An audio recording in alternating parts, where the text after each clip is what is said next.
नमस्कार, राजी किचनमध्ये आपलं स्वागत आहे। आज आपण कोळंबी रस्सा बनवणार आहोत। इथे मी कोळंबी घेतले, चांगले स्वच्छ धुवून यातले धागे काढून घेतलेत।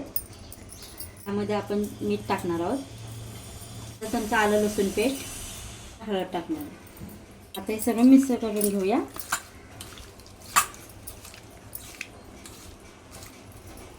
चांगलं मिक्स करून झालं, आता आपण हे थोड्या वेळासाठी मॅरिनेट करायला ठेवणार आहोत। ते मी कांदा, खोबरं, लसूण, आलं, 2 मिरची, कढीपत्ता आणि कोथिंबीर घेतली। ते सर्व भाजून मिक्सरमधून बारीक करून घेणार आहे। हे आपलं वाटण बनवून तयार आहे। आता मी 2 चमचे तेल घेते। तेल गरम करून घेतले। आता आपण कोळंबी मॅरिनेट करून घेतलेले ते टाकूया त्यामध्ये। आता हे फ्राय करून घेते।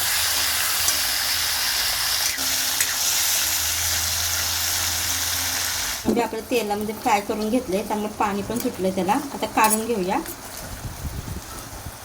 कढईमध्ये आता परत आपण तेल घेणार आहोत। ते आपण वाटण टाकूया। आता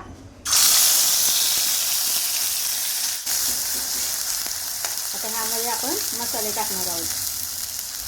चमचा लाल तिखट, 1 चमचा बेडगी लाल पावडर, अर्धा चमचा गरम मसाला। आता हे चांगलं परतून घ्यायचं।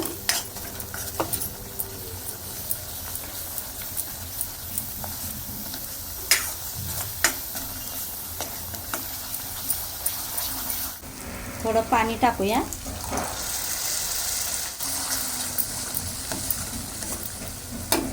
मिनिटभरासाठी आपण बारीक गॅस करून झाकण ठेवूया। छान तेल सुटले, मसाला आपला चांगला भाजलाय।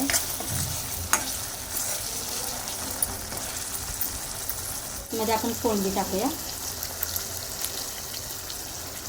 आणि परतून घेऊया।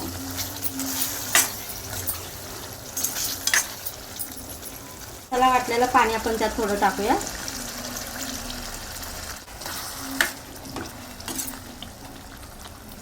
आणि ते शिजवून देऊया।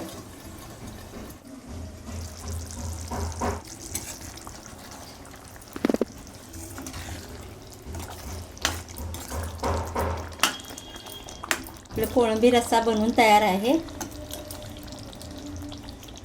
आपलं कोळंबी रस्सा बनवून तयार आहे।